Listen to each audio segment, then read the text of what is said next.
সময় জাতীয় নিরাপত্তা, বিমানবন্দরের নিরাপত্তা অগ্রাধিকার পাবে। এর বাইরে মুখ্যমন্ত্রী কোনো কথা বলবে না। উনি খুব নরম নরম কথা বলেছেন।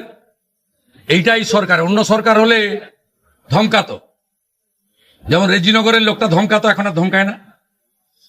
যদি আগের সরকার থাকতো ধমকাতো যে আমাদের ভোটে সরকার করেছি। এখন নরম নরম কথা বলছেন। জাতীয় সুরক্ষা এবং বিমানবন্দরের নিরাপত্তা আগে দেখতে হবে। এই বিমানবন্দরের লোকেশন খুব গুরুত্বপূর্ণ নিরাপত্তার ক্ষেত্রে। চীন, বাংলাদেশ সব কাছে। এটা আন্তর্জাতিক বিমানবন্দর, এইখানে এইভাবে খুলে রাখা যায় না। বাকি ঠিক আছে, আমরা তো ধর্ম পালনে কাউকে বাধা দিইনি। ওরা তো বলেছিল যে বিজেপি এলে মুসলমানদের তাড়িয়ে দেবে, নামাজ পড়তে পারবে না।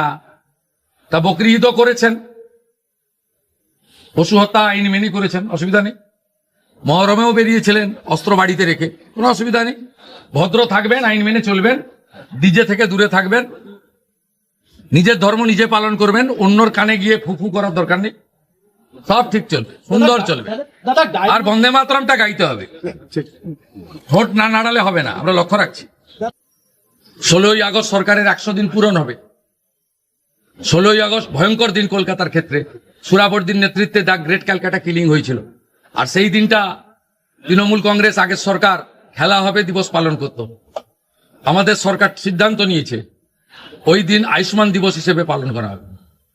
তৃণমূল দাঁড়িয়েছিল দুটো পিলারের উপরে, একটা পুলিশ আর একটা আইপ্যাক।